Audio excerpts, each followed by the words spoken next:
Ewan ko sa'yo. Hindi ka na nga nakakatulong sa gastusin dito sa bahay. Puro sakit pa ng ulong binibigay mo sa akin. Hindi ko naman kasalanan na mamroblema kayo sa mga utang nyo. Ang galing nyo naman kasi mangutang tapos hindi naman kayo marunong magbayad. Karmahin sana kayo sa ginagawa nyo. Panginoon ko, bakit ako nagkaroon ng ganito? Wala naman ako masamang nakain para magkaganito ang katawan ko. Ano ba nangyayari sa akin? Nay, pati po sa mukha nyo meron na rin. Kumakalat na po sa katawan nyo ang mga sugat. At saka, ang lansa po ng amoy, Nay. Parang may mga gumagapang sa mga sugat ko. Ang kati-kati. Aray! Ang hapde! Ano man ang pagkakautang ko sa inyo, wala kayong karapatang gawin sa akin to. Napakasama nyo. Wala kayong kasing sama. Taon 2012, Sorsogon. Habang nababalot ng dilim ang buong paligid, naghihintay pa rin sa bahay ni Aling Sonia si Rita. Mahigit 3 oras na nag-aantay ang babae, ngunit hindi pa rin ito nakakauwi. Bakas na sa mukha niya ang pagkainip. Kung hindi niya lang kailangan ang perang inutang sa kanya ni Aling Sonia, ay hindi siya magtsatsaga sa paghihintay. Nang makauwi na ang matanda, ay nadatnan niya pa rin ang babae na halos maubos na ang tubig sa pitsil na nasa maliit na lamesa sa balkonahe. Oh, ikaw na naman, Rita. Halos araw-araw ka na lang pumupunta dito sa bahay. Hindi ba sabi ko sa iyo, babayaran kita kapag nagkapera na ako? Hindi mo ba naiintindihan yon? Kahit na magpabalik-balik ka dito sa bahay, wala akong mapapala sa akin. Wala akong maibibigay sa iyo. Pero Aling Sonia, kailangan ko po ang perang yon. Kung hindi lang ako naawa sa inyo, hindi ko dapat kayo pahihiramin nun eh. Pambayad namin yun sa kuryente. Bukas na ang due date, wala na akong ibang pera. Kapag hindi ako nakapagbayad, kami naman ang mapuputulan ng kuryente. Ay, ano nga ang gagawin ko? Gustuhin ko magbayad sa iyo, wala nga akong maibibigay. Oh, ayan, walang kapera-pera ang pitaka ko. Oh, heto, kapkapan mo pa ako. Gawan mo na lamang ng paraan. Kung iaasa mo sa utang ko sa iyo ang pambayad sa kuryente mo, talagang mapuputulan nga kayo. Paano nga ako makakapagbayad? Nasa inyo ang pambayad ko. Nangako kayo na ibabalik nyo yon kapag kabayaran na ng kuryente. Kaya ako pinahiram sa inyo. Tao kayo nakiusap sa akin. Tao rin po ako nakikiusap. Nabayaran nyo na. Hindi po ba dapat kayong gumawa ng paraan para mabayaran nyo ako ngayon? Mas lalo pang lumala ang sagutan ng 2 babae. Mainit ang ulo ni Aling Sonia dahil natalo na naman yon sa sugal. Umalis ka na nga, Rita. Walang pupuntahan ng pagtatalo natin. Sinabi ko naman sa iyo na kapag may pera na ako, babayaran kita. Ang hirap-hirap mo naman pakiusapan. Ako na mismo ang pupunta sa bahay niyo kapag may pambayad na ako. Kaya pwede ba? Umalis ka na nga muna. Gusto ko magpahinga, pagod ako. Agad na yung pumasok sa loob ng bahay at isinara ang pintuan. Aling Sonia! Aling Sonia, buksan niyo to! Walang hiyang gurang na yon. Siya na nga may utang, siya pang may ganang magalit. Kung alam ko lang talaga, oo. Nakatanaw naman at pangisi-ngisi si Aling Sonia habang tinitingnan ang naglalakad papalayo na si Rita. Nay, kanina pa po yung naghihintay. Bakit po kasi hindi kayo nagbabayad? Tumigil ka nga dyan. Isa ka pa. At saka sa susunod yun, pag may naghahanap sa akin, sabihin mo wala ako at hindi mo alam kung kailan ako uuwi para umalis na kaagad. Sinabi ko naman po yung kay Ate Rita, kaso mapilit po siya na aantayin daw po kayo. Kaya hinayaan ko na lang po. Basta sa susunod, dapat alam mo na kung anong gagawin mo. Naintindihan mo ba ako, John? Opo, Nay. Mabuti kung ganon. Nakapagluto ka na ba ng hapunan? Maghain ka na't nagugutom na ako. Agad namang naghain ang bata ng kanilang kakainin. Sakto namang pagdating ng asawa ni Aling Sonia na si Mang Nilo, na noon ay kagagaling lamang sa trabaho.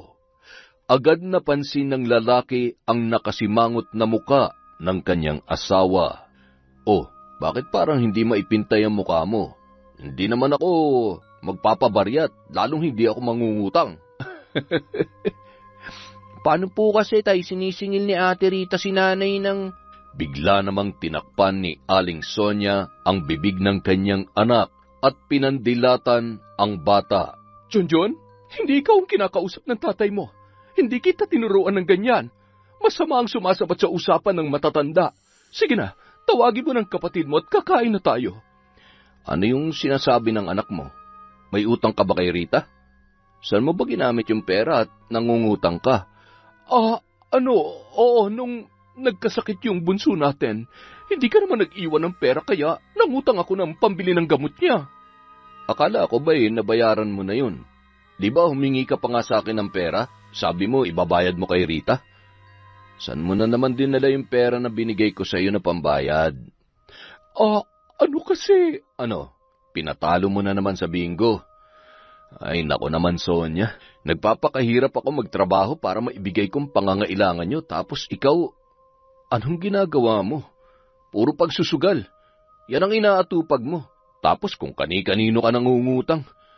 Ay, nawalan na ng ganang kumain si Nilo, kaya pumasok na lamang siya sa loob ng kwarto para magpahinga. Pagkatapos noon ay agad namang kinurot sa tagiliran ni Aling Sonia si Junjun dahil sa kadaldalan nito. Hindi kasi pinapaalam ni Sonia sa kanyang asawa na umuutang siya dahil naibibigay naman nito ang kanilang pangangailangan sa araw-araw. At lalong hindi sang-ayon yon sa kanyang pagsusugal.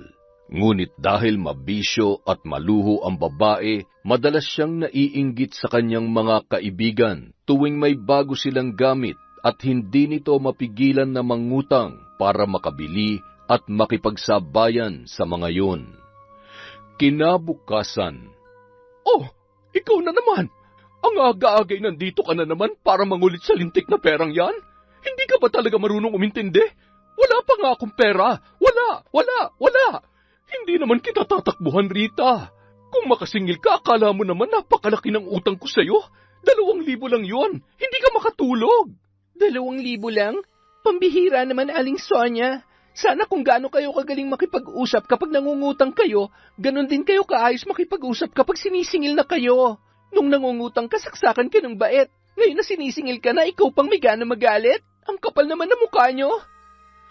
Maluha-luha na lamang na umuwi sa kanilang bahay si Rita at nangangamba na baka tuluyan na silang maputulan ng kuryente.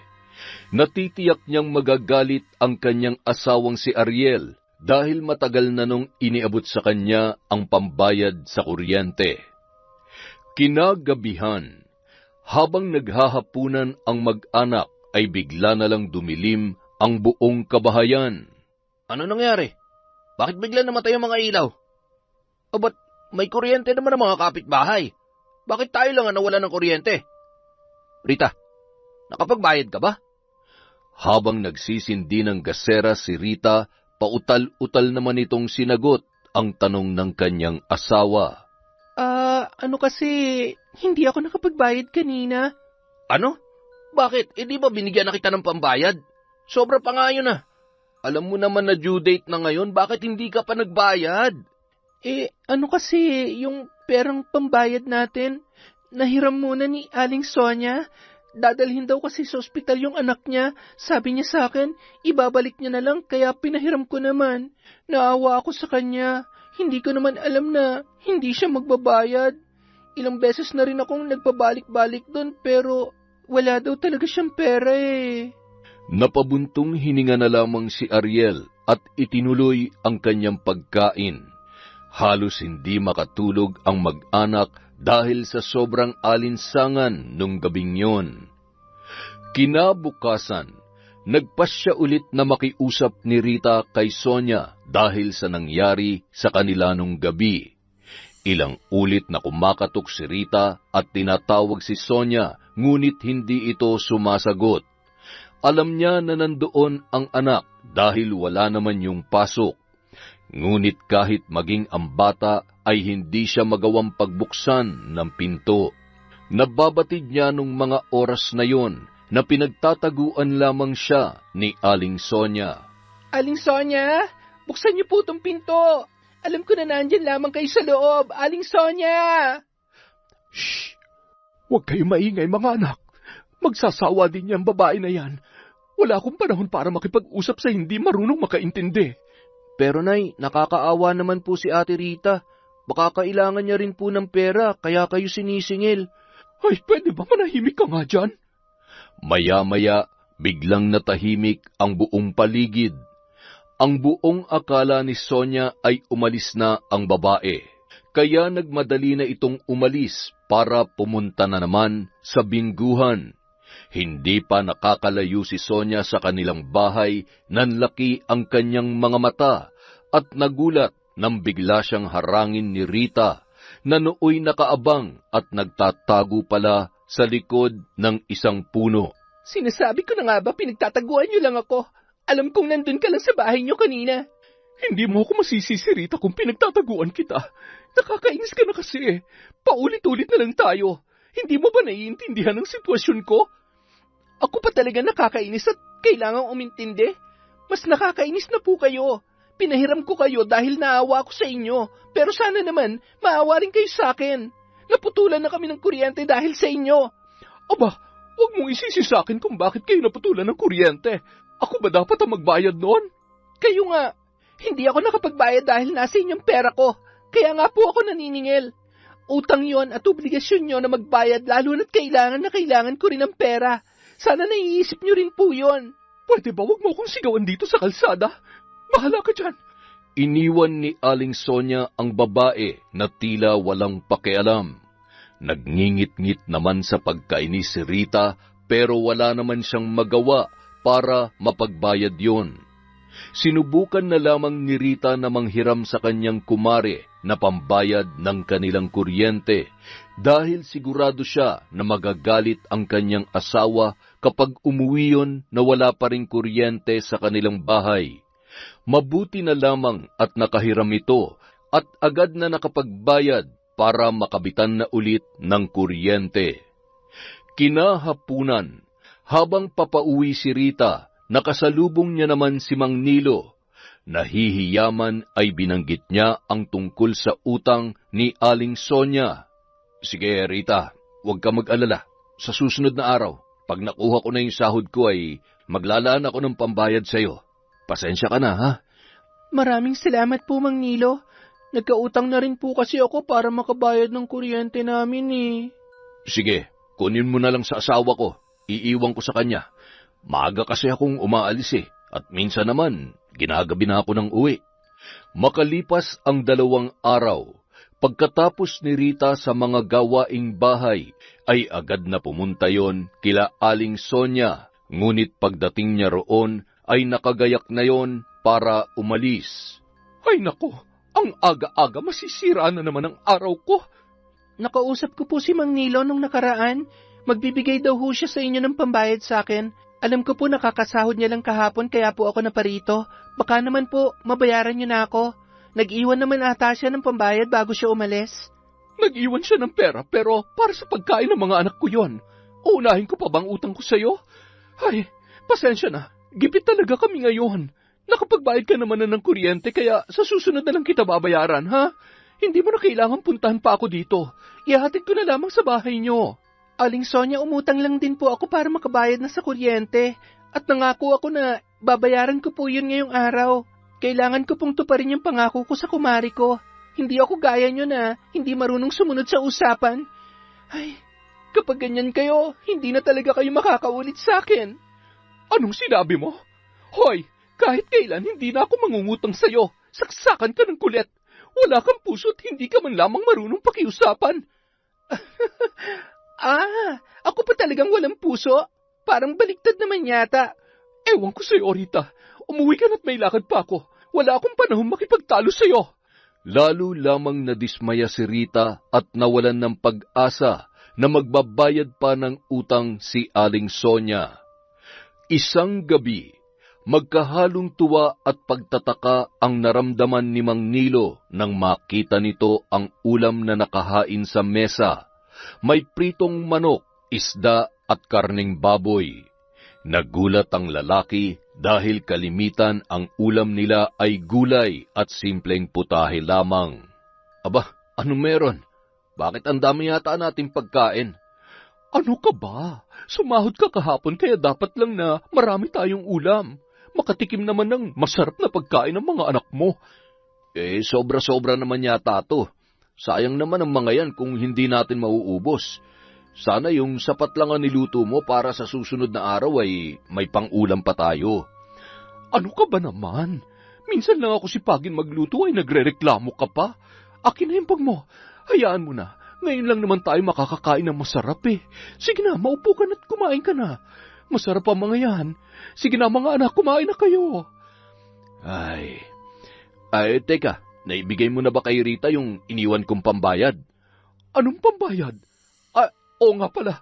Hayaan mo na nga muna yon. Hindi pa naman kailangan ni Rita. Sa susunod ko na lang siya babayaran.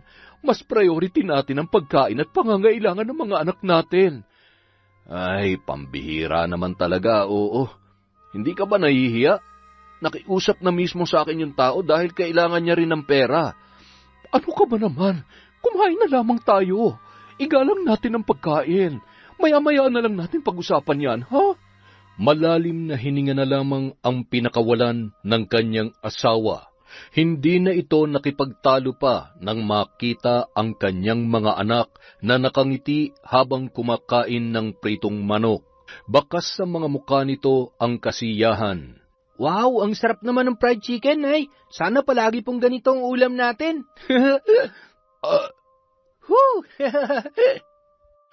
Kinaumagahan.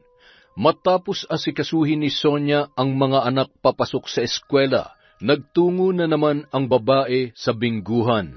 Sunod-sunod ang kanyang pagkatalo at sa kagustuhan nitong makabawi, itinaya niya pa ang pambili niya sana ng ulam nung araw na yon. Bago umuwi si Aling Sonia, dumaan muna siya sa tindahan na dati niyang pinag-uutangan, ngunit tinanggihan na siya ng babaeng tindera dahil napakahaba na ng kanyang listahan. Kinagabihan. Sonia, maghain ka na't kakain na tayo. O mga anak, halina kayo, kakain na tayo. Naghain ng kanin si Sonia at kinuha ang isang boteng toyo. Tinitigan ni Nilo ang asawa na bakas sa muka ang pagkabalisa. Oh, nasaan ang ulam natin? Bakit hindi ka pa naghahain? Dalian mo na gutom na ako. Ito muna ang ulam natin. Ano? Toyo? Yan ang ipauulam mo sa amin? Bakit? Nasaan na yung perang binigay ko sa iyo kagabi? Lintik naman oo. Huwag mong sabihin na pinatalo mo na naman sa bingo. Akala ko kasi mananalo ko. Makadagdag man lamang sa budget natin at pwede pa akong makabayad sa utang ko. Kaya lang... Diyos ko naman, Sonia. Pwede ba huwag mong iasa sa sugal ang pagdami ng pera mo? Kaya nga sugal dahil wala yang kasiguruhan. Tingnan mo nga, puro ka na lang utang dahil dyan sa pagsusugal mo. Kababae mong tao, tinalo mo pa ako. Padabog na lamang na umalis sa hapagkainan si Nilo at lumabas ng bahay para magpahangin. Hindi na nito kinakaya ang ugali ng kanyang asawa. Kapag may pera, halos ubusin lang sa isang araw at kung ano-anong pinagbibili at kung hindi naman ay ipinapatalo sa sugal. Isang araw, habang naglalakad pa uwi si Rita galing sa talipapa, nadaanan ng babae si Aling Sonia na nooy papauwi na rin sa kanilang bahay. Aling Sonia, mukhang ang dami niyo pong pinamili ah. Mukhang may pera na po kayo. Baka naman po, pwede ko na makuha yung perang inutang niyo sa akin kahit kalahati lang. May kailangan lang akong bilhin. Diyos ko naman Rita, wala ka na talagang pinipiling lugar sa paniningil mo. Kahit nasa mata o sinisingil mo ko, hindi mo na ako binigyan ng kahihiyan. Nag-iisip ka ba o gusto mo lang talaga akong ipahiya? Kayo naman pong nagtataas ng boses kaya tayo pinagtitinginan ng mga tao. Malumanay ko po kayong kinakausap para hindi natin makuha ang atensyon nila. Pero kayo po ang nag-eskandalo. Tapos ngayon parang nabaliktad na naman. Ako na naman ang masama at ako pa ang mahihiya. Kayo naman po may atraso sa akin. Halos lahat ng taong naroon sa lugar ay nakatingin na sa kanila at nagbubulong-bulungan pa. Hindi na kinaya ni Aling Sonia ang kahihiyan, kaya tumuloy na lamang yun sa paglalakad. Hanggang sa makauwi ng bahay ay galit na galit pa rin yun sa ginawa ni Rita. Lintik na babae yan? Pinapahiya pa ako? mas lalo kitang pahihirapan sa paniningil mo sa akin. Mas lalo ako nawala ng gana para bayaran ko ang utang ko sa'yo. Buisit ka? Pesteng babae? Isang araw, nalaman ni Sonia na may lending na naglilibot sa kanilang barangay, kaya agad itong nakiusyoso at inalam kung ano ang mga kailangan para makasali. Umuwi muna ng bahay si Sonia para kunin ang mga kailangang dokumento na kanyang magagamit. Pagkatapos maipasa at maproseso ang application, umuwi na ito dahil magbibilang pa siya ng 3 araw bago maaprubahan at makuha ang pera. Habang naglalakad pa uwi, nakasalubong niya ang isa sa mga nagtitinda ng pabango at damit na taga doon din sa kanilang barangay. Sige, Mare, kukuha ko ng isa. Basta ang bayad nito pag nakuha ko na yung pera sa lending, ha? Mabango nga. Siguraduhin mo lamang, Sonia, na babayaran mo ito, ha? Balita ko marami ka raw pinagtataguan na utang. Pinapaikot ko lang ang puhunan ko dito, kaya... Ay, chismosa rin pala ang babaeng ito. Huwag ka mag-alala, babayaran kita. May pera akong darating at saka huwag ka nagpapapaniwala sa mga naririnig mo. Alam mo naman ang chismis. Makalipas ang 3 araw, nakuha na ni Sonia ang perang inutang niya sa lending corporation. Pagkakuha niya pa lamang ay diretso na agad sa bayan at namili ng kung ano-ano. Naabutan na siya ng gabi sa kanyang pamimili.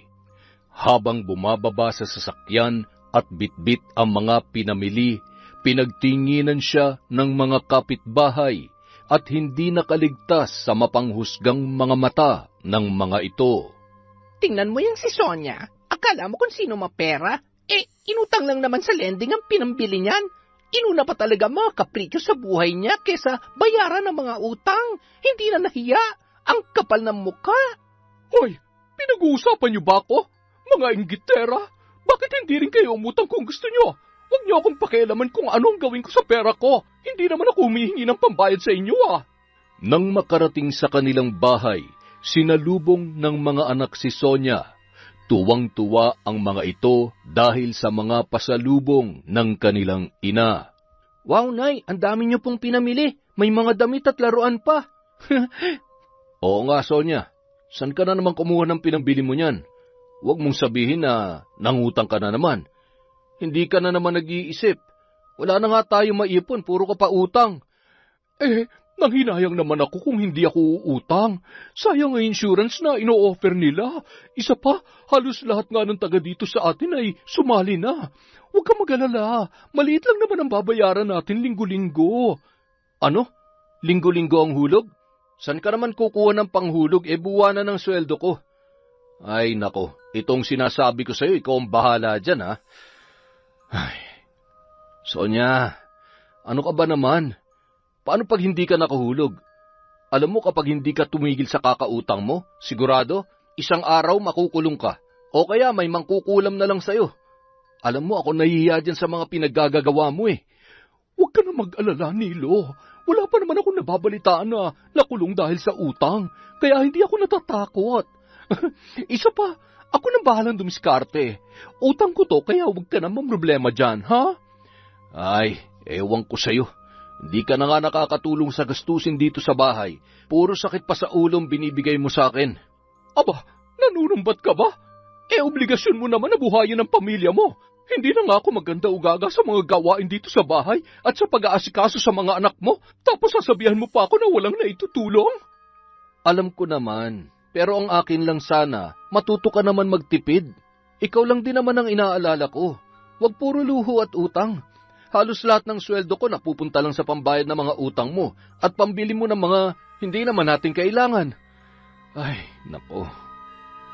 Hindi na nakipagtalo pa si Aling Sonia sa kanyang asawa.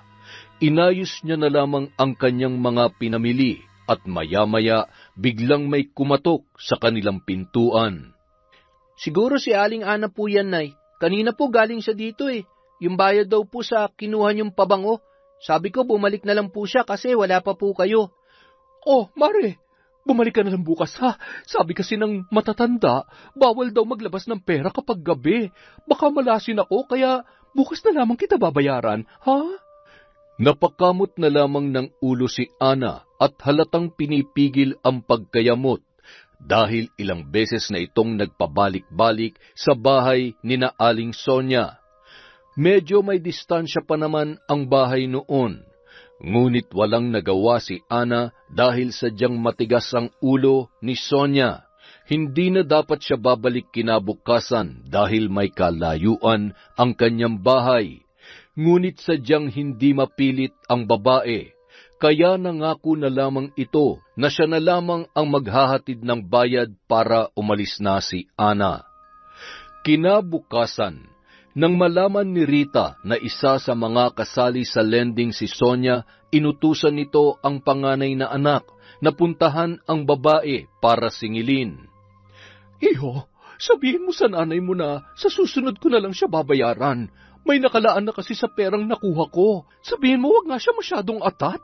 Babayaran ko naman siya pero hindi lang muna ngayon. Umalis na lamang ang bata at umaasa si Rita na nakakuha ito dahil alam niyang may pera na si Sonia. Ngunit wala itong ibinigay ni Cinco. Sinabi na lamang sa kanya ng bata kung ano ang pinasasabi ni Aling Sonia. Sumusobra na talaga yan si Aling Sonia. Grabe, napakakunat singilin. Panay pangako na magbabayad kapag may pera na. Ngayon na nagkapera, hindi pa magawang magbayad. Hindi na maubusan ng palusot at dahilan. Nakakainis talaga. Hayaan mo na lang, Rita. Sasakit lang ang ulo mo sa ganyan tao. Kung ayaw magbayad, huwag mong pilitin.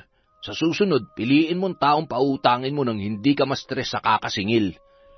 Sinisingil na rin ako ng nautangan ko na pinambayad ko sa kuryente natin . Kaso, mukhang hindi na talaga siya magbabayad. Huwag mo nang isipin yon. Ako nang bahalang dumiskarte ng pambayad para naman hindi ka mapahiya sa kumari mo. Sige na, alis na ako at baka malit pa ako sa trabaho, ha? Pagdating sa trabaho, nakahiram si Ariel sa kanyang kaibigan ng pambayad sa inutang ni Rita at pagka-uwi nito ay agad niyang ibinigay sa asawa. Inutusan na lamang ng babae ang kanyang anak na ibayad yon sa kanyang kumare. Samantala, malayo pa lang ay dinig na ang sigaw ng isang babae na tinatawag si Aling Sonia sa kanilang bahay. Nang buksan ni Sonia ang bintana ay tumambad sa kanya si Ana na bakas sa muka ang pagkainis. Maghapon na kasing naghihintay ang babae na bayaran ni Aling Sonia, ngunit katulad ng kanyang nakagawian, hindi na naman siya tumupad sa usapan. Pasensya ka na, Ana. Hindi ako makaalis ng bahay Ang dami ko kasing ginagawa. Pwede bang sa susunod na araw ko na lang yun bayaran?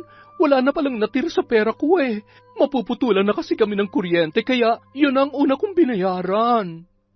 Nag-init ang ulo ni Ana sa mga palusot ng babae. Hindi tuloy nito napigilan ang sarili na makapagsalita ng masama dahil sa sobrang panggigigil. Sige, sa'yo na nga lang yung utang mo. Abulay ko na lang yan sa'yo. Sinungaling! Buisit! Abat, bastos tong Ana na to Akala mo kung sino? Ang pangit naman ng tinitinda. Yung pabango parang tubig lang ang laman. Gusto mo isoli ko na lang sa'yo at isaksak mo dyan sa baga mo? Hindi na pinansin ni Ana si Aling Sonia at nagmadali nang umalis sa lugar na yon. Hinayaan niya na lamang at kailanman ay hindi na niya kinulit na bayaran ang utang noon sa kanya. Makalipas ang isang buwan, habang nagsasampay ng nilabhan na mga damit si Aling Sonia, bigla nitong natanaw ang dalawang lalaki na paparating. Dali-dali nitong binitawan ang ginagawa at nagtago sa may likod ng kanilang bahay. Tao po, dito po ba nakatira si Aling Sonia? Sino po sila? Dito ba nakatira si Aling Sonia? Opo, nanay ko po siya. Bakit po? Nandyan ba nanay mo? Nag-ikot ng tingin si Junjun at napatitig sa mga damit na nakasampay. Bakas sa mukha nito ang pagtataka dahil kanina lamang ay nandoon ang kanyang ina sa labas. Ano po? Hindi na natapos ng bata ang sasabihin Nang mapalingon sa may kanto ng kanilang bahay na nakasilip ang ina na sinesenyasan ang kanyang anak. Wala po siya dito ngayon eh. Ano po bang kailangan niyo sa nanay ko? Pakisabi na lang sa nanay mo na ilang linggo na siyang hindi nakakahulog sa utang niya. Pag hindi ka mo siya nakabayad, ipapabarangay na namin siya. Malaki pa naman ang inutang niya sa amin. Sige po. Makakarating po kay nanay. Sige, maraming salamat ha. Tutuloy na kami. Babalik na lang kami sa susunod na linggo. Sana naman maabutan at makabayad na yan nanay mo. Pagkaalis ng dalawang lalaki ay agad naman lumabas si Aling Sonia kung saan siya nagkukubli. Agad niyang nilapitan ang anak at pasilip-silip pa ito kung talagang nakaalis na nga ang dalawang lalaki. Nay, siguro naman po, nadinig niyo yung sinabi niya. Oo, huwag ka maingay ha. Huwag mo tong sasabihin sa tatay mo na hindi ako nakakabayad. Siguradong sesermon na naman ako noon. Ay. Napasulyap si Aling Sonia at nakaramdam ng bahagyang pagkahiya nang makita ang kapitbahay nito na noon ay kanina pa pala sa kanya nakatingin. Kitang-kita ng mga yon ang lahat ng pangyayari. Napapailing na nakangisi na lamang ang mga yon.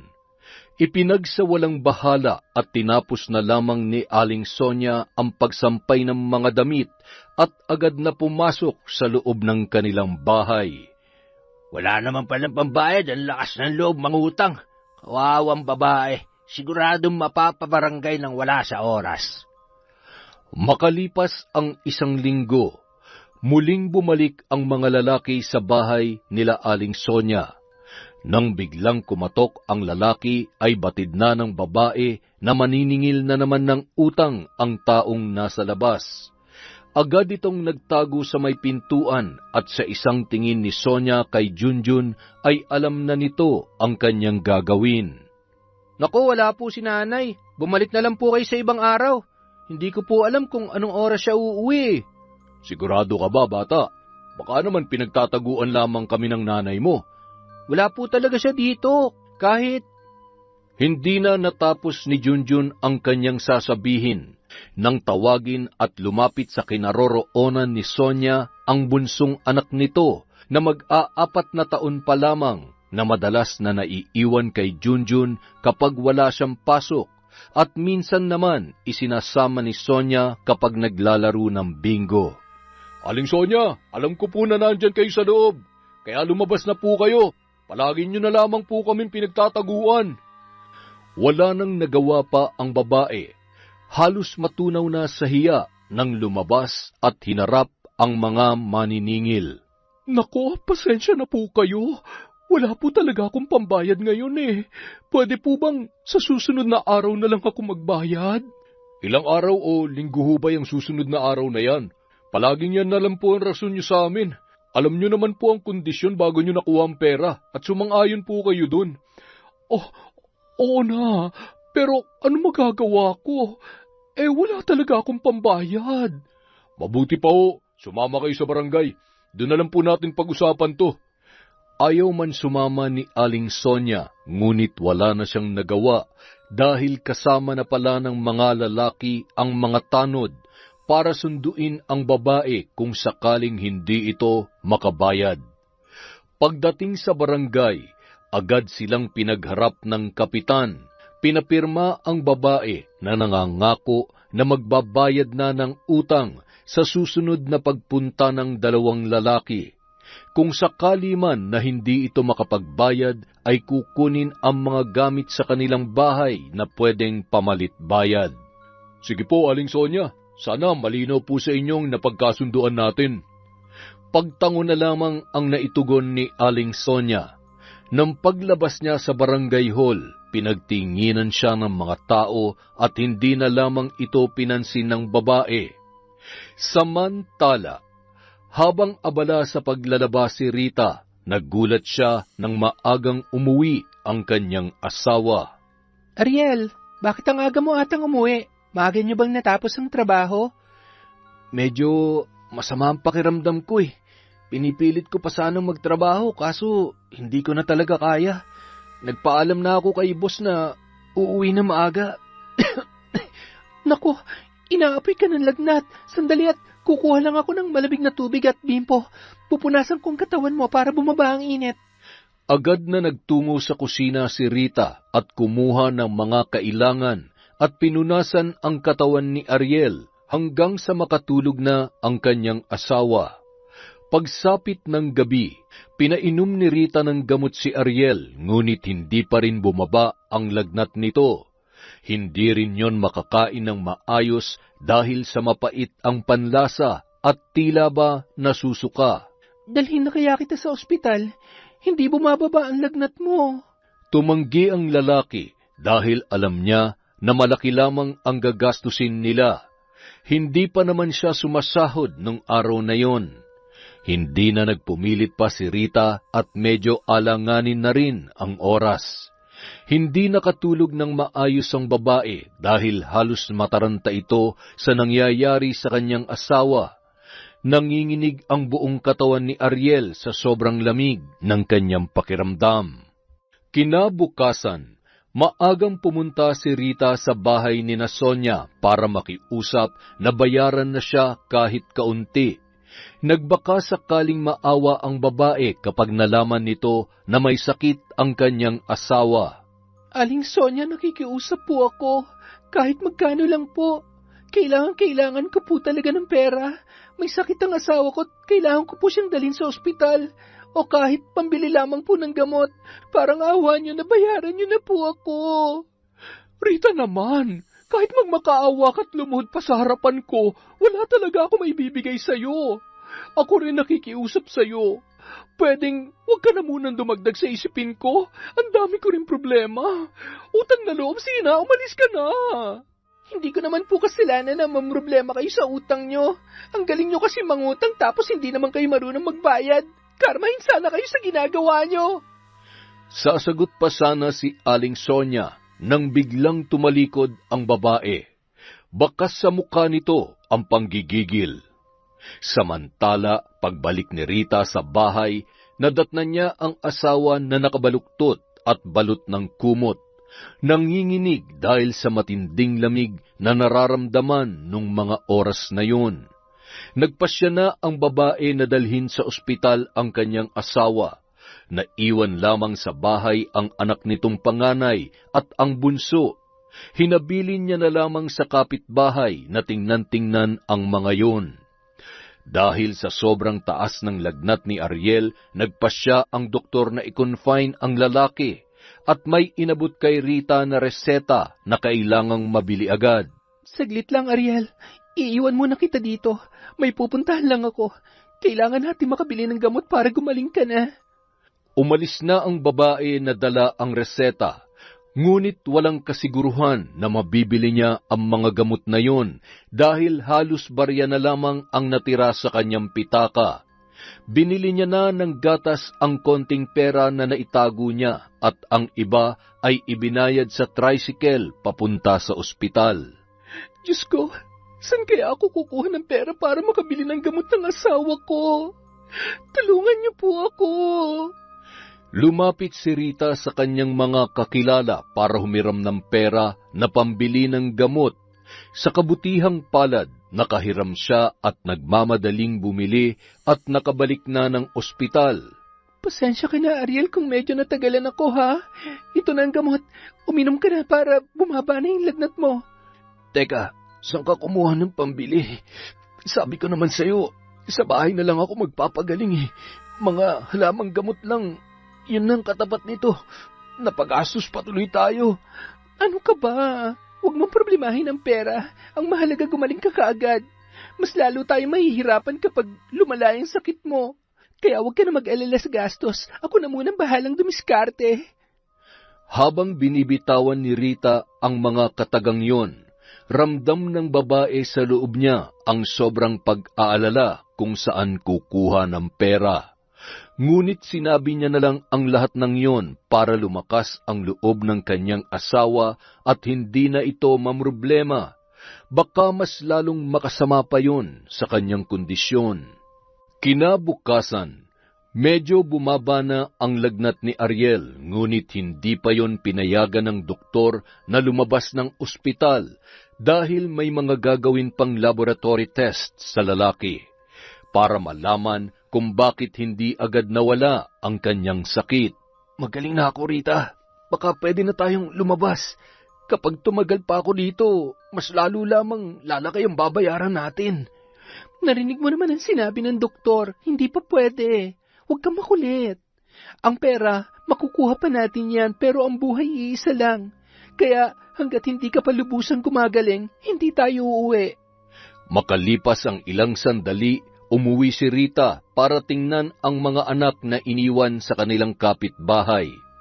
Kumuha na rin siya ng mga damit ni Ariel at ng iba pang mga kakailanganin. Bago bumalik sa ospital, naisipan niya muling magbaka sakali kay Sonia na makakuha ng pera. Tulad ng dati, ganun pa rin ang sagot ng babae. Wala pa rin itong pakialam sa kanyang pinagdadaanan.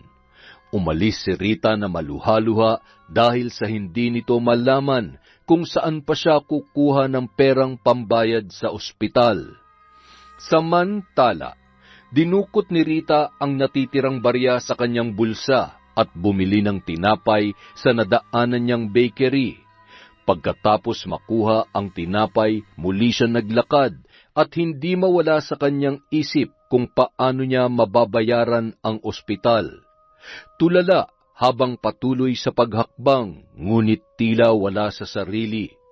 Bumalik ang kanyang diwa nang biglang may kumalabit sa kanya.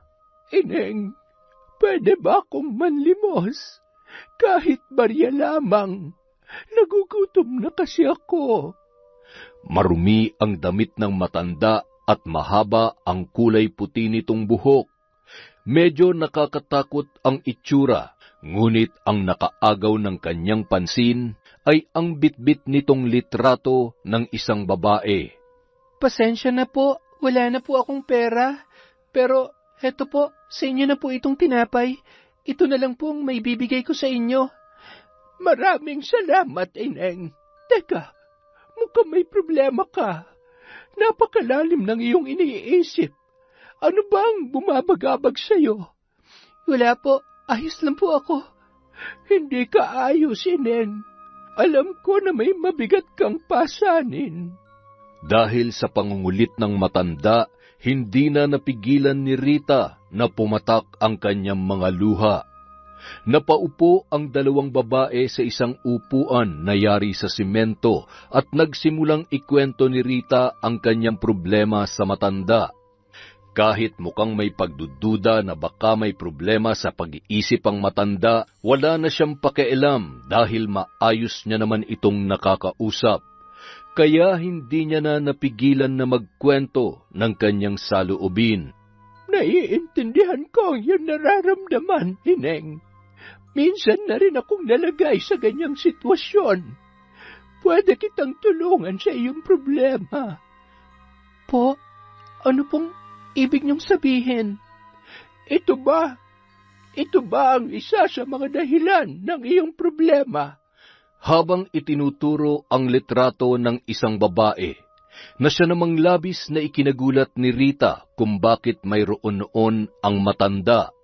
Hindi siya makapaniwala sa kanyang narinig. Alam kong naguguluhan ka lang, pero darating ang araw na maiintindihan mo ang lahat. Sa ngayon, dahil sa kabutihan na ibinigay mo sa akin, gusto ko yung suklian. Gusto kitang tulungan. Hindi man kita kayang tulungang pinansyal, pero kaya kitang tulungan sa ibang paraan. Lalong nalito si Rita.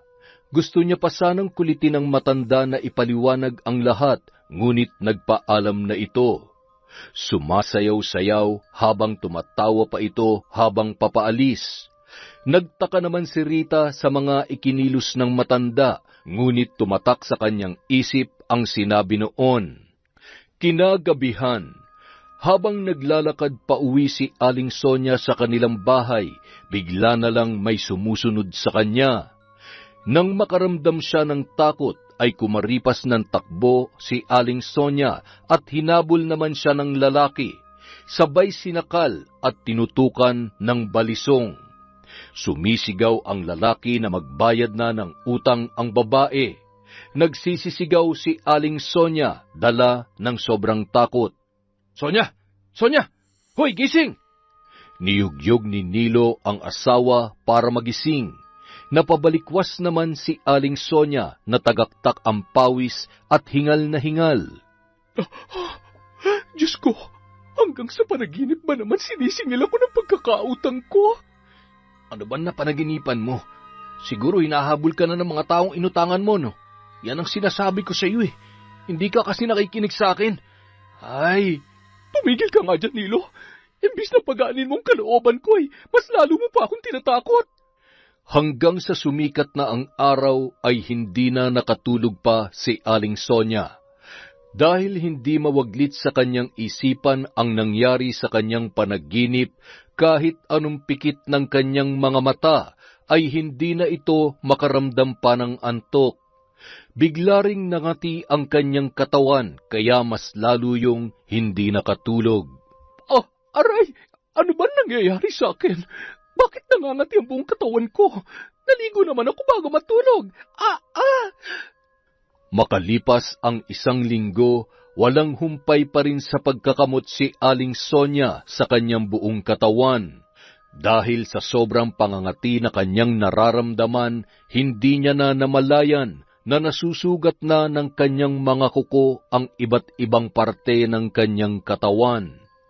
Isang araw, dahil sa sobrang init at pangangati na kanyang nararamdaman, minabuti nito na maligo na lamang, baka sakali na yun ay maibsan.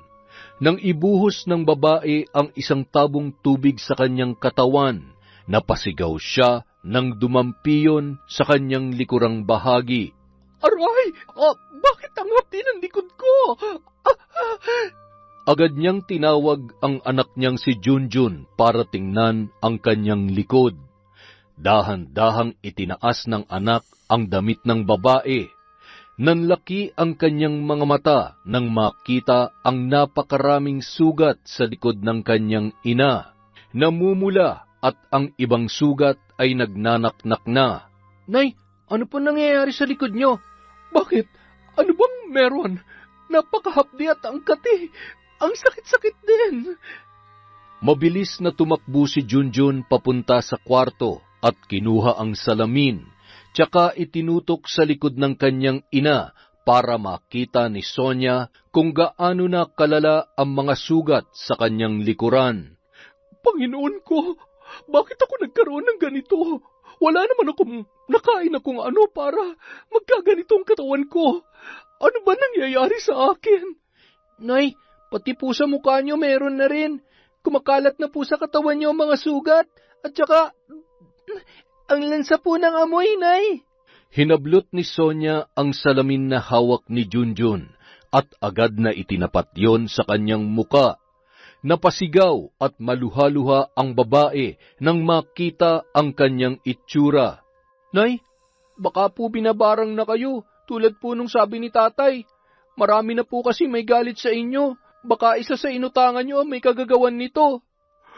Anong barang ang pinagsasasabi mo dyan? Ano ba naman ang alam mo tungkol sa mga ganung bagay? May napanood po ako sa TV. Parang kagaya po na nangyayari sa inyo. Dalawa lang po ang rason kung bakit kinukulam o binabarang ang isang tao. Marahil dahil daw po sa inggit o kaya naman paghihiganti ng taong may matinding galit. Kumuha ka na nga lang ng dahon ng bayabas at pakuluan mo. Hindi yan kung ano-anong pinagsasasabi mo. Kakapanood mo yun ng TV kung ano-ano tuloy kalokohan na natututunan mo. Kahit sabihin ni Aling Sonia na hindi siya naniniwala sa sinasabi ng kanyang anak, may parte sa kanyang isip na hindi malayong mangyari ang sinabi ni Junjun. Dahil minsan na rin itong nangyari sa kanya nung siya ay dalaga pa lamang. Kahit pinipilit niya ang sarili noon na hindi maniwala sa barang at iniisip niya na posibleng sakit lamang yun sa balat, ngunit bawat makakakita sa kalagayan niya ay iisa lamang ang sinasabi. Huwag naman sana. Ayoko. Hindi na ako papayag na mangyari pa ulit sa akin yun. Kung sakali mang Binabarang nga ako. Sino naman ang gagawa nito sa akin? Pero imposible. Matagal na panahon na yun. Baka nga patay ng taong yun eh. Samantala, sa awa ng Diyos, nakahingi ng tulong si Rita sa ahensya ng gobyerno. Wala na siyang babayaran sa ospital maliban sa mga gamot na kakailanganin pa ng kanyang asawa. Mabuti na lamang naawa ang Diyos sa atin. Sa kabila ng problema na dumarating sa buhay natin, hindi niya pa rin tayo pinababayaan. Salamat, mahal. Buti na lang, napakabait at napakaswerte ko talaga sa asawa ko. Sa kabilang banda, habang papasapit na ang 6:00 ng gabi, mas lalong lumalala ang nararamdaman ni Aling Sonia. Batid na rin niya na hindi ito normal na sakit lamang. Kung sakaling nga na binabarang ako, sino naman kaya ang pwedeng gumawa nito sa akin? Sa dami na may galit sa'yo dahil sa pesteng utang mong yan, marahil isa na sa kanilang gumawa niyan. Pinagsabihan na kita noon, ayaw mo makinig kaya yan. Oo na, tulungan mo na lamang ako na magamot ang mga sugat ko. Sobrang hapdi at sakit na. Ay, tingnan mo yung katawan mo. Halos kahulman ng mga barye ang mga sugat mo. Marami pa sanang gustong sabihin si Nilo para pagalitan si Sonia. Ngunit naawa na ito sa asawa dahil napapahagulhol na yon sa sobrang sakit na nararamdaman. Sinubukang lagyan ng lalaki ng isang likido baka sakaling mawala ang pangangati na nagiging dahilan para mas lalong lumala ang mga sugat ng babae. Napahiyaw at halos maihina sa salawal si Aling Sonia sa sobrang hapdi. Nagtatatalon na ang babae at pinahihipan ang parteng sugat na napapatakan ng likido.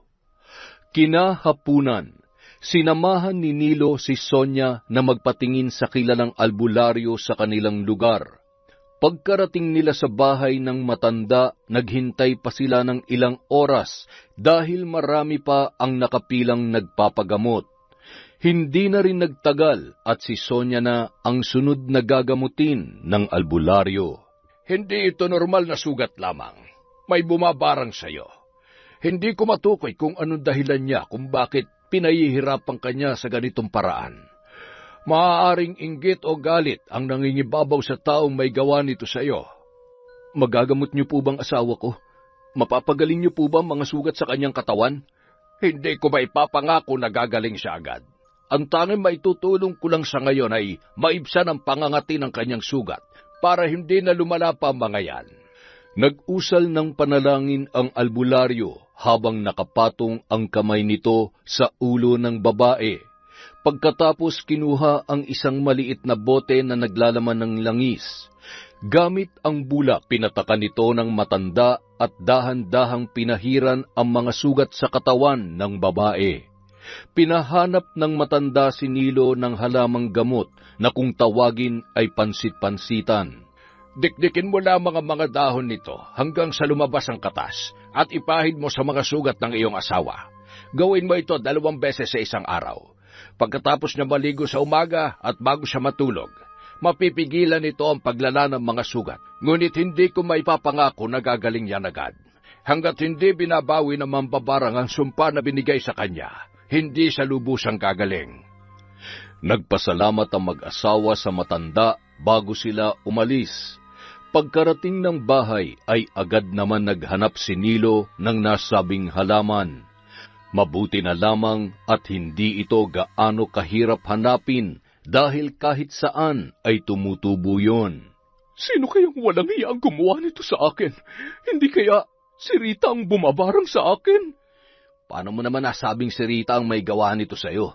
Sa pagkakakilala ko, mabait na tao si Rita at sa tingin ko ay hindi niya kayang gawin ang bagay na yan. Siya lang naman ang pwedeng may malaking galit sa akin. Dahil sa hindi ko pagbayad sa utang ko sa kanya, siya lang ang halos araw-araw na sinisingil ako noong nakaraan. Nagkataon lang ba na simula nung mangyari ito sa akin ay hindi na nagpaparamdam ang babaeng yon? Hindi niya na ako kinukulit. Hindi na umimik pa si Nilo dahil ipinagdidiinan talaga ng kanyang asawa na si Rita ang may kagagawan ng lahat ng nangyayari sa kanya. Kung tama man ang hinala ni Sonia, hindi masisisi ng lalaki si Rita kung nagawa ito sa kanyang asawa. Marahil ay napuno na ng galit ang puso ng babae. Ipinagpasa Diyos na lamang ni Mang Nilo ang lahat na sana ay muling magkaroon ng pag-unawa at kapatawaran ang puso ng taong may gawa noon sa kanyang asawa. Makalipas ang ilang araw, may kaunting pagbabago sa katawan ni Sonia. Hindi na gaanong nangangati ang mga sugat nito, ngunit hindi pa rin tuluyang gumagaling ang mga yon. Sa kagustuhan na tuluyan na siyang gumaling, ay muli siyang bumalik sa albularyo para sa pangalawang gamutan.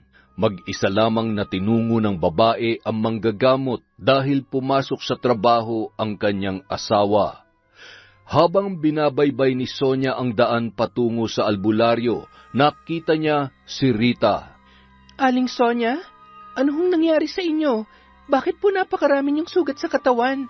Na paano po kayo? Nagtatanong ka pa? Alam mo kung bakit ako nagkaroon ng sugat sa aking katawan. Ho? Anong ibig niyong sabihin? Hindi ko po kayo maintindihan. Nagmamaang-maangan ka pa? Alam kong ikaw ang nagpapabarang sa akin. Barang? Binabarang ho kayo? Wala ho akong alam sa ibinibintang niyo. Huwag ka na magkaila pa, Rita. Alam kong ikaw ang pwedeng gumawa nito sa akin. Ikaw lang naman ang may matinding dahilan para gawin to. Opo, matindi ang inis ko sa inyo, pero hindi ko ho magagawang ipabarang kayo. Pero sa ugali nyo, kung totoo man na binabarang kayo, siguro dapat magpasalamat pa ako. Kita mo na? Di lumabas din ang tunay na kulay mo. Ikaw talaga may motibo na gawin to sa akin. Umamin ka na agad na babae ka. Sasabunutan na sana ni Aling Sonia si Rita nang dumating ang isang matandang babae na minsan binigyan ng tinapay ni Rita. Ako ang may gawa niyan sa'yo, Sonia. Ha? Ikaw? Nanlaki ang mga mata ni Aling Sonia nang makita ang matanda. Hindi ito makapaniwala dahil ang buong akala niya ay patay na yon. Oo, ako nga, Sonia. Nagulat ka ba? Nararapat lang sa'yo yan. Kulang na kulang pa yan sa lahat ng mga kasalanan mo sa akin. Kung noong unay nakaligtas ka sa mga kamay ko, pues ngayon, sisiguruhin ko na pagsisisihan mo ang araw na ito. Hindi ka pa talaga natuto. Ang tagal na ng panahon ang lumipas, pero hindi ka pa rin nagbabago. Marami ka ng taong naperwisyo. Ang lakas ng loob mong mangutang, ngunit wala ka namang isang salita para magbayad. Ang tagal na noon, parang awa niyo na. Huwag niyo namang gawin sa akin to. Samantala, litong-lito si Rita sa mga nangyayari nung mga oras na yon. Hindi niya maintindihan kung ano ang ugnayan ng dalawang babae at kung ano ang kanilang nakaraan. Nakatitig na lamang si Rita sa dalawa habang nagpapalitan ng mga salita. Yan ang napapala ng mga taong hindi marunong tumupad sa usapan. Ilang beses mo kong pinangakuan na babayaran mo ko, ngunit palagi mo lang akong pinagtataguan hanggang sa nagsawa na akong kulitin ka. Alam mo ba nangyari sa akin? Nalugi lahat ng paninda ko dahil malaking pera ang nahiram mo. Nangako ka na ibabalik mo yun kaagad. Napakaamo ng mukha mo nang lumapit ka sa akin. Ngunit ikaw pa itong may lakas ng loob na magalit nang sinisingil na kita. Naging miserable ang buhay ko. Naghirap ako ng dahil sa'yo. Ano man ang pagkakautang ko sa inyo, wala kayong karapatan na gawin sa akin to. Demonyo ka! Mamabarang! Ang utang ay utang. Kung hindi ka marunong magbayad, sisingilin kita sa sarili kong paraan. Tignan mo kung anong kalagayan ko ngayon. Halos mamalimos na ako sa kalsada para lamang may makain. Siguro nga, gaya ng sabi mo, matagal ng panahon na yon. Oo, tuluyang ko nang kinalimutan ang lahat at sinubukan kong magpatawad. Pero hindi ko kayang magpikit mata na lamang kung marami ka pang taong maaagrabyado dahil sa ugali mong yan. Kagaya ni Rita, kung anong ginawa mo sa akin, ganon din ang ginawa mo sa kanya. Siguro inutusan ka ng babaeng ito na barangin ako, ano? Ano? Binayaran ka ba niya para gawin sa akin to? Tumigil ka, Sonia. Walang kinalaman dito si Rita. Wala siyang alam. Sarili kong kagustuhan na parusahan ka para masuklian ko ang kabaitan ni Rita. Hindi kagaya mo. Tumanda ka na pero hindi ka pa rin nagbabago. Magdusa ka. Kung nooy natakasan mo ko, ngayon hindi na ako papayag pa na marami ka pang maperwisyo. Nag-usal ng orasyon ng matanda, dahilan para mas lalong mangati ang mga kamay ni Aling Sonia, pati na ang buo niyang katawan. Labis na hapdi at napapasigaw ang babae nang biglang pinatakan ng matanda ng likido ang manika na bitbit nito. Paano po kayo nagkaroon ng litrato ni Aling Sonia? Kaya po pala ibang pakiramdam ko sa inyo nung una ko kayong makita. Isa po pala kayong mambabarang. Huwag kang matakot. Alam mo ba, Ineng, na hindi lang ikaw ang naiinis sa babaeng yan. Si Ana nagbigay ng litratong ito ni Sonia. Nais niya rin ipabarang ang babaeng yan. Ngunit nagdadalawang isip pa ako noon dahil matagal ko na rin tinalikuran ang pambabarang.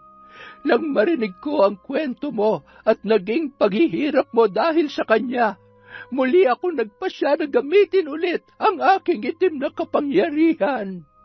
Hindi makapaniwala si Aling Sonia sa kanyang mga narinig habang naglulupasay yon sa may kalsada. Tama na ho. Itigil niyo na po ang pagpapahirap kay Aling Sonia. Maawa na po kayo alang-alang sa mga anak niya na nag-aantay sa kanilang bahay. Tanggalin niyo na po ang sumpa na ibinigay niyo sa kanya. Parang kinurot ang puso ni Aling Sonia sa mga sinabing yon ni Rita. Sa kabila ng kasamaan nito sa babae, ay hindi pa rin ito nagtanim ng galit. Sadyang napakabuti ng kalooban nito at doon lamang napagtanto ni Sonia ang kanyang mga nagawang kasalanan. Ako na po nagmamakaawa sa inyo, Lola. Itigil niyo na po ang ginagawa ninyo. Parang awa niyo na po. Ako na pong humihingi ng kapatawaran sa mga nagawang kasalanan ni Aling Sonia. Nahabag naman ang matanda kay Rita kaya tumigil na yon sa pagbulong ng mga kahindik-hindik na salita. Ilang sandali pa ay tumigil na rin sa paghiyaw si Aling Sonia. Napaluhod ang babae sa lupa sa sobrang panghihina na naramdaman at agad namang inalalayan ni Rita ang babae. Pasalamat ka, Sonia. Napakabusilak ng puso nitong si Rita.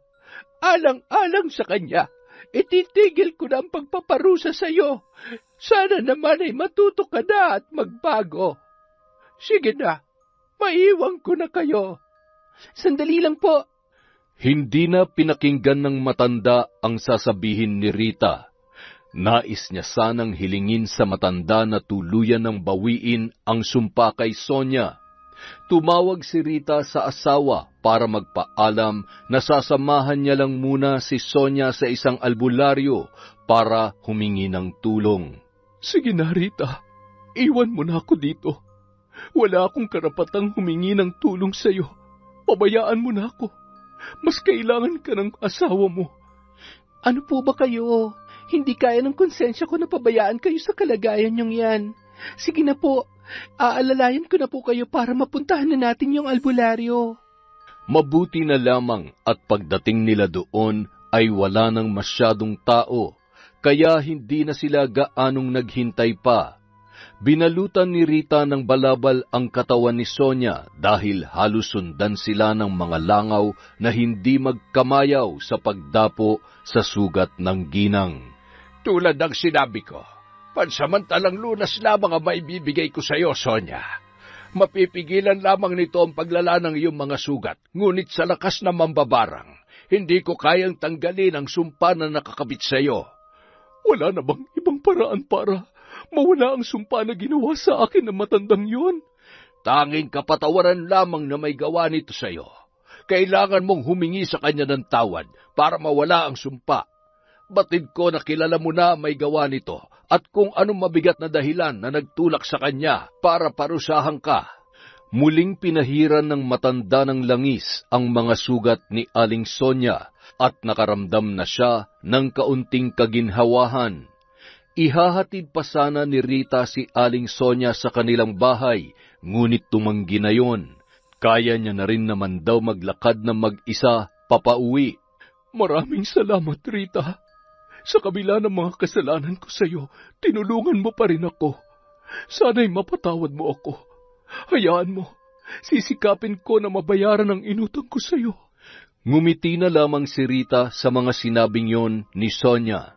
Natutuwa siya dahil napagtantunan ng ginang ang kanyang mga pagkakamali. Masaya at may halong awa ang nararamdaman niya para sa babae dahil sa sinapit nito. Nang makauwi ng bahay ay agad namang ikinuwento ni Rita ang mga nangyari kay Aling Sonia sa kanyang asawa na noon ay kalalabas lamang ng ospital. Agad na rin siyang nagluto ng kanilang pagkain. Bilang pasasalamat sa kapitbahay na nagbantay at nag-alaga sa mga bata nung nasa ospital sila, ay inayunan nila yon ng bigas at ulam. Pagkatapos magluto ay agad na rin silang naghapunan. Kung iisipin, kawawa siya, kaya lang, hindi naman natin masisisi yung matanda. Ay, kaya nga. Pero okay na yun dahil natuto na siya at gusto niya naman nang itama ang mga pagkakamali niya. O ayan, kumain ka na marami. Kailangan mo magpalakas. Bilin ng doktor na huwag ka daw magpapalipas ng gutom. Kailangan mo nang magpahinga bago bumalik sa trabaho, ha? Magdala ka palagi at uminom na maraming tubig kapag nasa trabaho. Mahirap na, baka magkasakit ka na naman. Samantala, nang sumapit ang gabi ay hindi na naman magkamayaw sa pagkakamot si Sonia dahil sa pangangati ng kanyang mga sugat. Halos dumugo na ang mga ito sa talim ng kanyang kuko. Minabuti naman ni Mang Nilo na putulin ang mga yon, ngunit hindi pa rin nito mapigilan na kamutin ang kanyang sugat.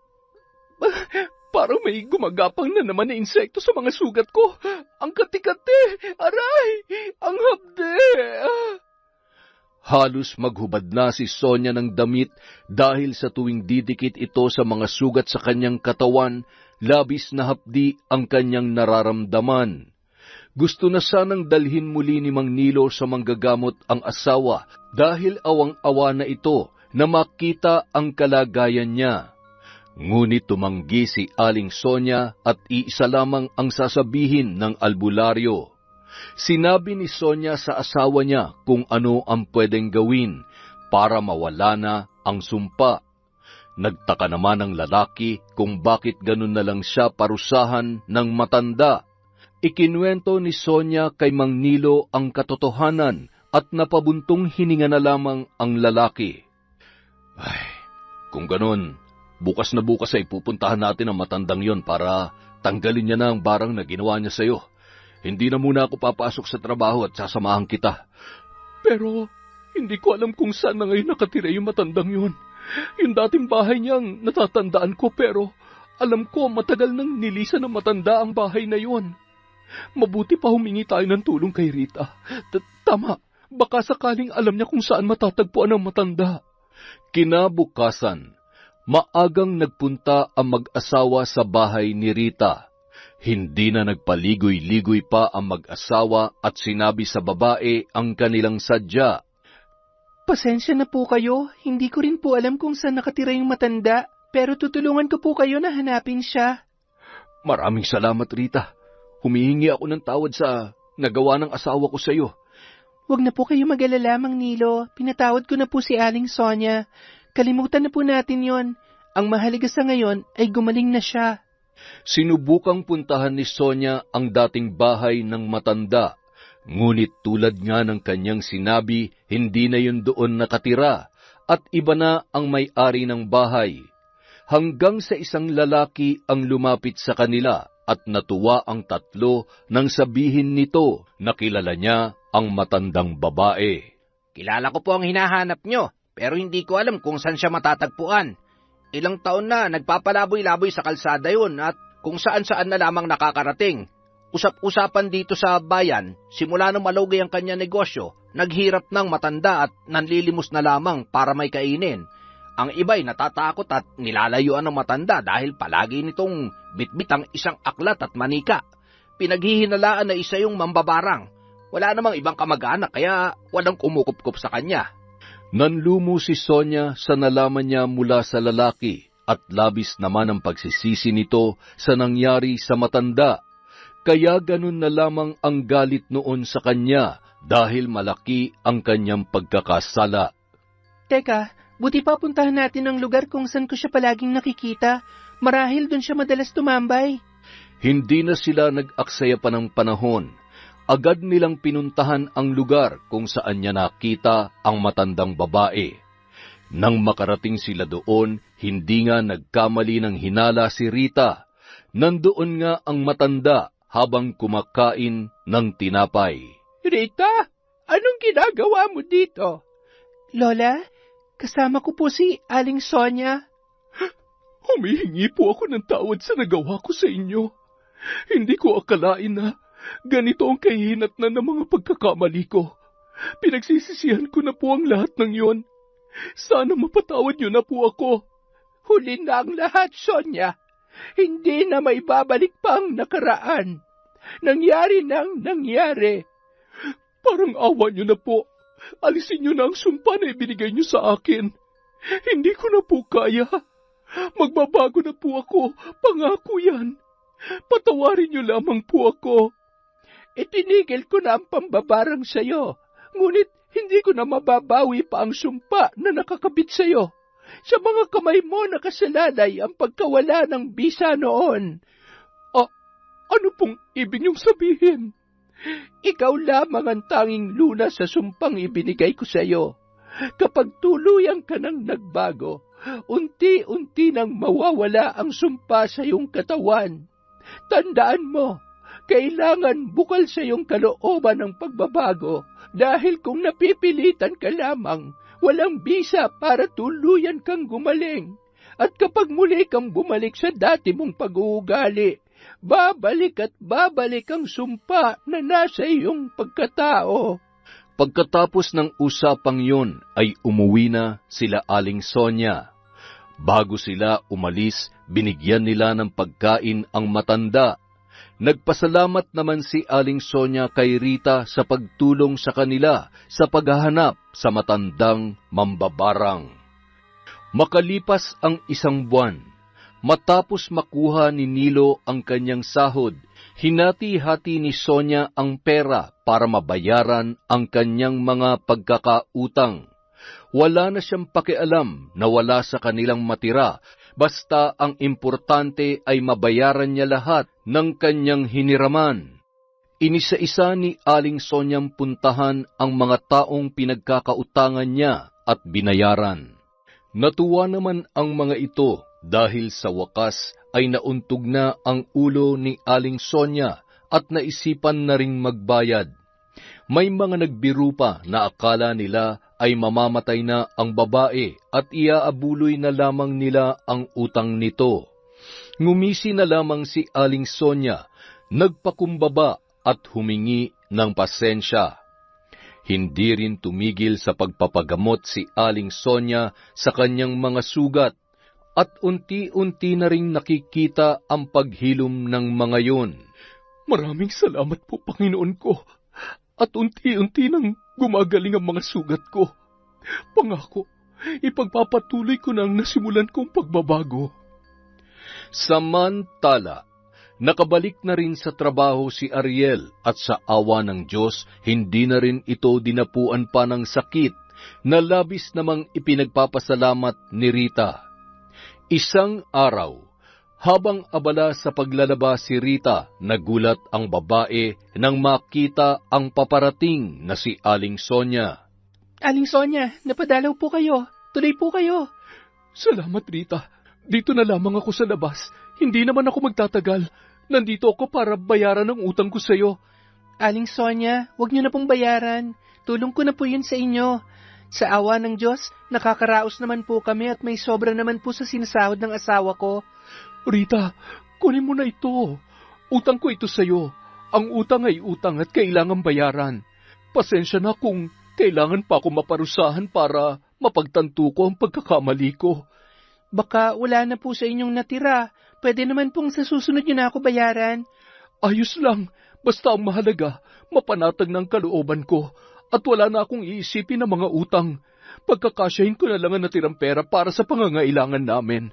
Sige po, kayo po ang bahala. Maraming salamat po. Basta kung may kailangan po kayo, huwag kayong mahiya na lumapit sa akin. Basta po, babayaran niyo ako pag sinisingil ko na kayo, ha? Nagtawanan na lamang ang dalawang babae at hindi na rin nagtagal si Aling Sonia. Umalis na yon habang pinagpapatuloy ni Rita ang paglalaba. Makalipas ang 2 linggo, tuluyan nang nawala ang mga sugat sa katawan ni Sonia na labis naman na pinagpapasalamat ng babae.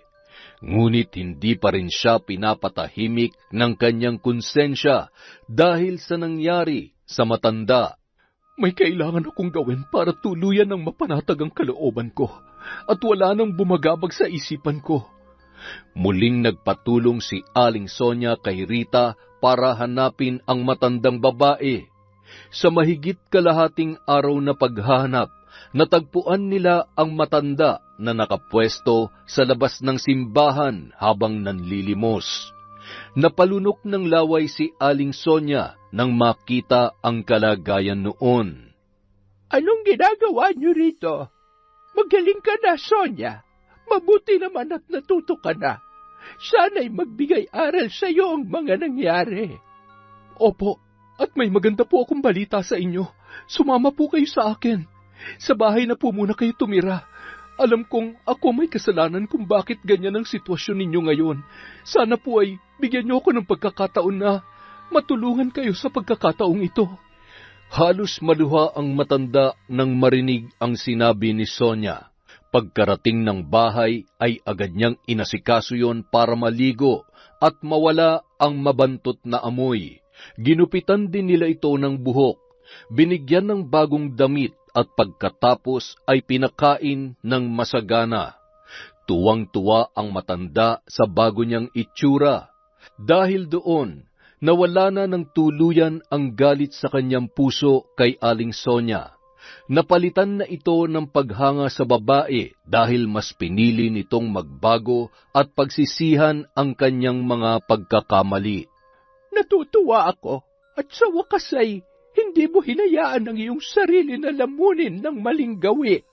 Salamat at pinaranas mo uli sa akin ang buhay na normal at magkaroon ulit ng tatawaging pamilya. Pasensya ka na sa nagawa ko sa iyo. Sinunog ng matanda ang aklat ng karunungan at ang manika nito na ginagamit sa pambabarang. Tinalikuran niya na rin ang masamang gawain at muling nagbalik loob sa Diyos. Naghanap na rin ng trabaho si Aling Sonia para makatulong sa kanyang asawa. Habang nasa trabaho ang babae, naiiwan naman ang kanyang mga anak sa matanda. Tumutulong ang matanda kay Aling Sonia sa lahat ng gawaing bahay. Kay sarap sa pakiramdam na magkaroon ng isang pamilya na kailanman ay hindi ko naranasan. Salamat sa Panginoon na masalimuot man ang una naming pagtatagpo ni Sonia. Ngayon ay ipinaramdam niya naman sa akin ang pagmamahal ng isang anak. Hindi nagtagal, naging mas malapit na ang pagkakaibigan ni Rita at Aling Sonia. Madalas nagiging sandalan nila ang isa't isa sa tuwing nakakaranas ng kagipitan. Ang sarap pala sa pakiramdam kapag wala kang tinatakbuhang utang. Hindi mo kailangan magtago dahil wala kang pambayad at mahimbing na rin akong nakakatulog sa gabi. Maraming salamat sa Panginoon. Masaya nang namumuhay ang kanya-kanyang pamilya ng 2 babae. Nang magkaroon ng sariling tindahan, hindi sila tumatanggi kapag may humihingi ng tulong sa kanila. Kapag may nangungutang, ang tanging paalala lamang nila ay ang nangyari kay Aling Sonia. Ang bawat utang ay may kabayaran. Hindi maaaring takbuhan dahil ang utang ay maaari ring maging mitsa ng kamalasan, sakit at kapahamakan. Yon, maraming salamat po sa walang sawang pagsuporta sa Kwentong Enteng. Mag-iipon po ulit tayo ng shoutout para sa susunod na episode ng Kwentong Enteng.